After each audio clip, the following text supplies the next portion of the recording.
chaque jour de ta vie. You are never alone. Amen. And your story is always different. Yes. Pourquoi? Adonai a la capacité de maîtriser le temps et les circonstances. Yes. Yes. Hallelujah. Reconnais le Seigneur. Sometimes, thank you Holy Ghost, thank you Holy Spirit, thank you Lord. Ça demande de la maturité spirituelle pour dire merci au Seigneur alors que tu ne sens rien. Pour croire que Dieu est là avec toi alors que tu ne sens rien. La présence de Dieu n'a rien à voir avec les sentir. Ça a toujours quelquefois à voir avec les savoirs. Je sais que Dieu est avec moi même si je ne le sens pas. Amen. Je me pose toujours la question, est-ce que Shadrach, Meshach, Abednego ont vu la quatrième personne dans le feu ardent? Est-ce qu'eux ont vu qu'il y avait quelqu'un qui était avec eux? Non. C'est le roi qui regarde et dit, oh! N'avons-nous pas jeté toi? Et c'est qui les quatrièmes? Quelquefois, ceux qui t'observent de loin voient mieux Dieu avec toi. Amen. Parce que nous, on est très souvent busy. Et qu'on commence à s'habituer avec lui. Si Dieu pouvait t'ouvrir les yeux, comment il t'a défendu, comment il t'a épargné, comment il a fallu qu'il rentre dans le temps et qu'il fléchisse quelque chose. Dieu est simplement merveilleux. Moi, Dieu est merveilleux. Il est merveilleux. Reconnais-le et il aplanira ton sentier. Reconnais-le et tu te rendras compte que là où tout le monde pleure, même si tu pleures, tu finiras par chanter sa fidélité. Amen. Ça ne change pas. Oh, sabradabla sayala. Le tout dernier, la conscience. Après la connaissance, la reconnaissance, il est important d'avoir la conscience. La conscience que Dieu est avec moi. L'esprit de sagesse, l'esprit de conseil, l'esprit de révélation, l'esprit d'intelligence, l'esprit de la crainte de l'éternel, l'esprit de l'éternel, les 7 esprits, les 7 ministères, les 7 façons dont l'esprit se manifeste est avec moi. C'est-à-dire que je ne suis pas autant spirituel et plus faible dans la vie de tous les jours. Vous remarquerez que dans les 7 manifestations, il y a un équilibre entre ce qui concerne la vie et la piété. Sa divine puissance nous a donné tout ce qui contribue à la vie et à la piété. Yes. À la vie de tous les jours, mais aussi à la divinité. Amen. La conscience. C'est ce que notre frère manquait, Samson. J'ai vérifié quelques dictionnaires. Nous sommes en train d'atterrir. Larousse, parlant de la conscience, Larousse a dit la conscience est la connaissance intuitive ou réflexive. Quelqu'un écrit? La connaissance intuitive ou réflexive immédiate que chacun a de son existence et du monde extérieur. Connaissance intuitive et réflexive immédiate que chacun a de son existence ou de son monde extérieur. J'ai aimé le deuxième ici. C'est le dictionnaire psychologique. Psychologie.com, c'est là que je l'ai tiré. Ils définissent la conscience comme étant la capacité de se percevoir, de s'identifier, de penser et de se comporter. Et il finit en disant, elle est ce que l'on sent et ce que l'on sait de soi, d'autrui et du monde. La conscience est ce que l'on sent et ce que l'on sait de soi, d'autrui et du monde. La conscience est donc la façon avec les yeux avec lesquels vous vous voyez et les yeux avec lesquels vous voyez le monde autour de vous. C'est pour cette raison que nous sommes en train de parler. Est-ce qu'on peut éteindre le téléphone? Ça me distrait. Est-ce que la raison pour laquelle nous parlons de Dieu, c'est parce que nous voulons avoir la conscience de qui est-ce que Dieu est. Vous voyez, la conscience de la personne de Dieu a commencé à devenir bafouée. De manière à ce que quand on veut faire un peu mignon et qu'on veut s'étonner, on dit quoi? Oh my God. It sounds cool, right? Oh my God. Et à force de dire ça, on perd quelquefois la conscience de quel Dieu parle-t-il. Who is that your God you're talking about?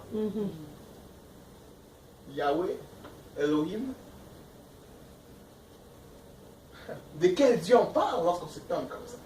Ouais. De manière à ce que on s'habitue au nom de Dieu et même quand Dieu se manifeste, on a du mal à reconnaître. On n'a pas bâti la conscience. Vous savez, dans le temps, le peuple d'Israël avait tellement la conscience de la personne de Dieu qu'eux ne disaient même pas le nom de Dieu. Lorsqu'ils voulaient parler du nom de Dieu, ils disaient seulement Hachem, le nom. Le nom. Pour parler de Dieu, ils disaient le nom. Vous savez, le nom a dit. Le nom. Pour parler de Dieu. Ils ne disaient pas mon Dieu, n'importe comment. Vous savez, on raconte l'histoire d'un jardinier. Un jardinier qui était en train de travailler dans son jardin. Toutes les fois qu'il travaillait, il avait l'air de jouer avec les villageois. Quand il travaille, il crie « Oh, les loups, les loups, les loups, les loups !» Les villageois sortent pour l'aider. « Hey, what's going on ?» Il dit « Ah non, je m'amusais seulement, j'aime crier comme ça. » On dit « Ah, pour de vrai !» Le villageois rentre. Il va encore dans son jardin, le lendemain, il travaille. À un moment donné, il crie encore « Les loups, les loups, les loups, les loups, les loups !» Les villageois viennent, ils disent quoi? Oh, non. Ils disent non, je m'amusais. On dit ah, ok, ils sont partis. Aussitôt les villageois rentraient, il a vu les vrais loups venir. Oh my God. Il commence à crier les loups, les loups. Non, quand vous voulez partir, les gens là disent ah non, lui il fait seulement comme ça. Lui, il s'habitue seulement, il s'est habitué, non, laissez-le. Maintenant, il avait vraiment besoin de l'aide. On ne pouvait pas aller l'aider. Parce qu'on lui n'avait pas la conscience que quand il criait les loups, il criait au secours. Quand tu cries, quand tu appelles le nom de Dieu, c'est pour quel but?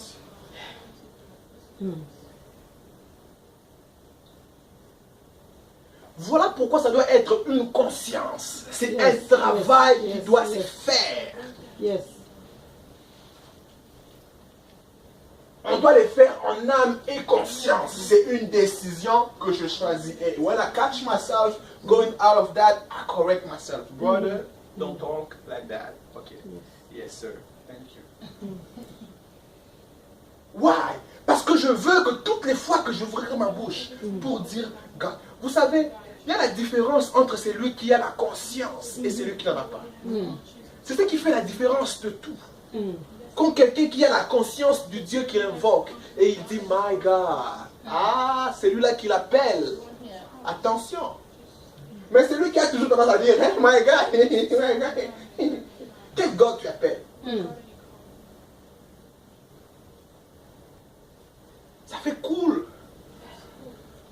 À quoi ça sert d'être cool quand tu n'es pas cool dans l'esprit? Quoi ça sert? C'est ce qui est arrivé à Samson. Samson n'avait aucune conscience du Dieu qui marchait avec lui. De manière à ce qu'il partait, il faisait ces choses. Et Dalila lui posait la question à plusieurs reprises, c'est où se trouve ta force? Il disait, non, moi si on me ligote, c'est fini, je deviens comme un homme ordinaire. Il savait qu'il n'était pas un homme ordinaire. Il dit, si on me ligote, je serai comme un homme ordinaire. Mais il n'avait pas la conscience de ce qu'il possédait. Pourquoi? Aussitôt il dit si on me ligote, il s'est réveillé le matin, il voyait que Dalila l'avait ligoté et qu'il y avait des soldats qui étaient là. Et puis la Bible déclare qu'il coupait les fils, il tabassait les Philistins. Et puis il dit non, si tu me coupes les ongles, c'est fini. Il s'amusait comme ça jusqu'à un jour où son cœur était touché. Il a dit, si tu me coupes les cheveux, alors cette fois-là, je perdrai toute ma force. La Bible déclare, même Dalila a senti qu'il lui disait la vérité. Et Dalila lui donna le vin. Dalila lui fait dormir sur la cuisse. Dalila lui coupe les cheveux très bien. Lui enlève tout. Et maintenant, cette fois-là, les Philistins, quand ils vinrent, Samson se disait dans son cœur, la Bible déclare, je me lèverai, je m'en sortirai, comme autrefois. Et la Bible finit en disant, il ne savait pas que ses cheveux avaient été enlevés. Vous savez, quand vous n'avez pas la conscience de ce qui repose en vous, même après qu'elle soit enlevée, vous ne savez même pas. Vous savez, la conscience de ta relation avec Dieu fera que quand l'Esprit de Dieu s'est attristé contre toi, tu le sens automatiquement. Yes. Il arrive des fois où tu jettes même un papier seulement en cours de route. Tu sens quand même. Je ne peux pas. Tu rentres, tu Tu vas, ramasses. tu ramasses ça. Yes. Tu cherches la poubelle, tu mets. Yeah. Just the consciousness. Mm. La conscience. Mm. Et comme quelque chose d'infiltré entre, cette conscience-là donne directement des alertes. Mm.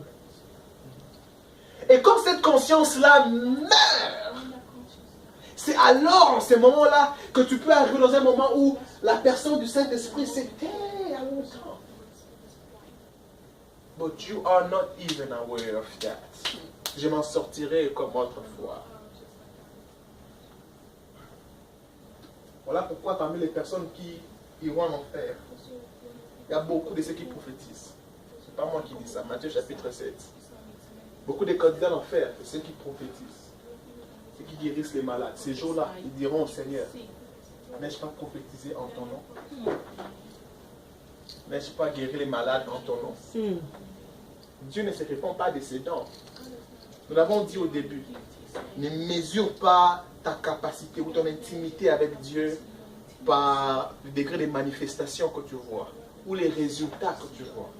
Tes résultats ne veulent en rien dire que Dieu est encore avec toi.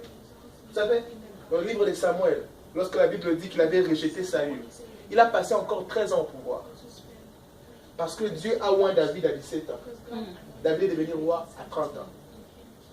Pendant toute cette année-là, Saül s'abusait à suivre David par-ci par-là, en l'envoyant dans les combats, en étant derrière. Pendant 13 ans, il n'était plus loin de Dieu.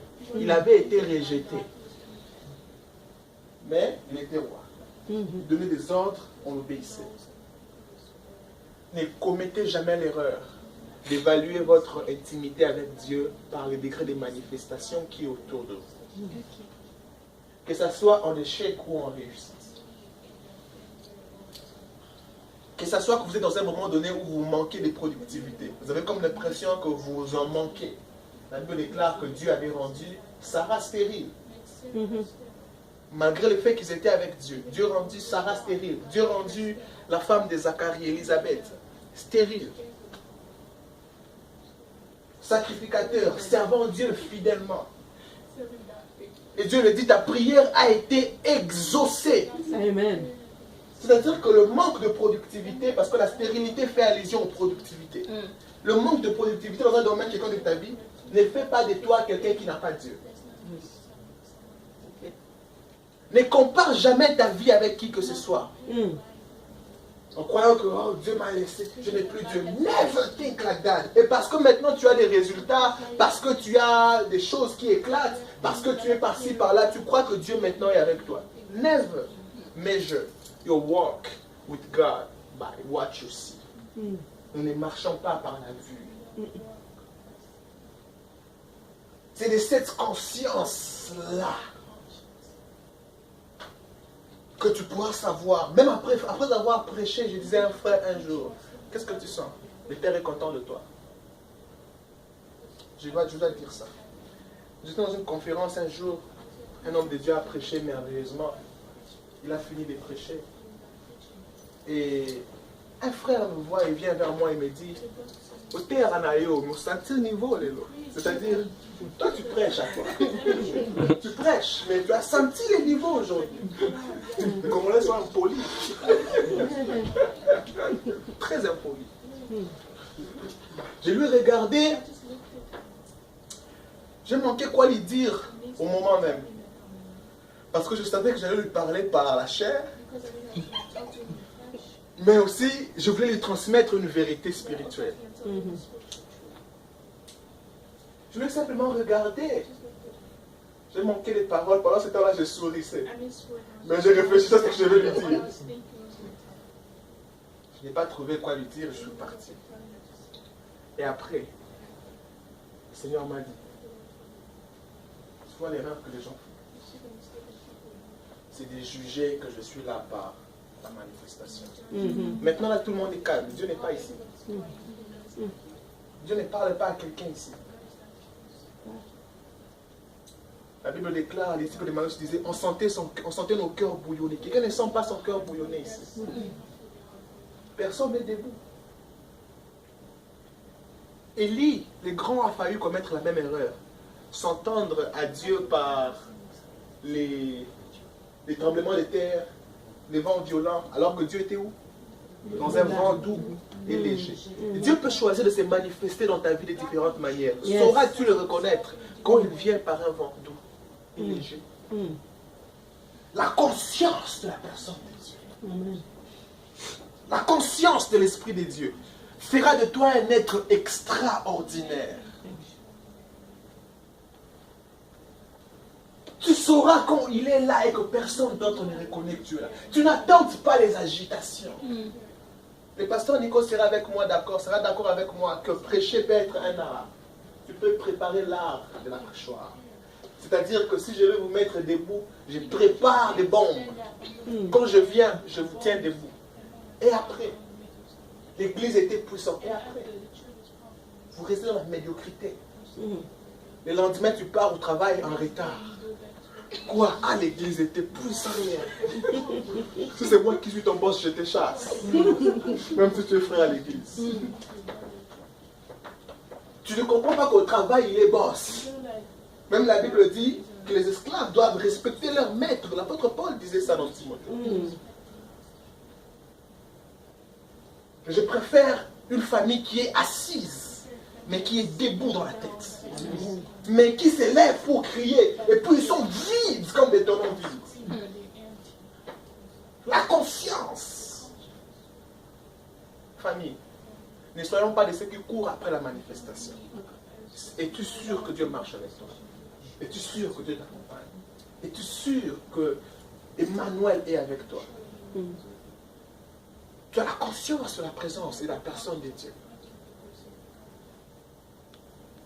Ça suffit. Et les restes ne sont que des opinions. Incline-nous peut-être pour la prière.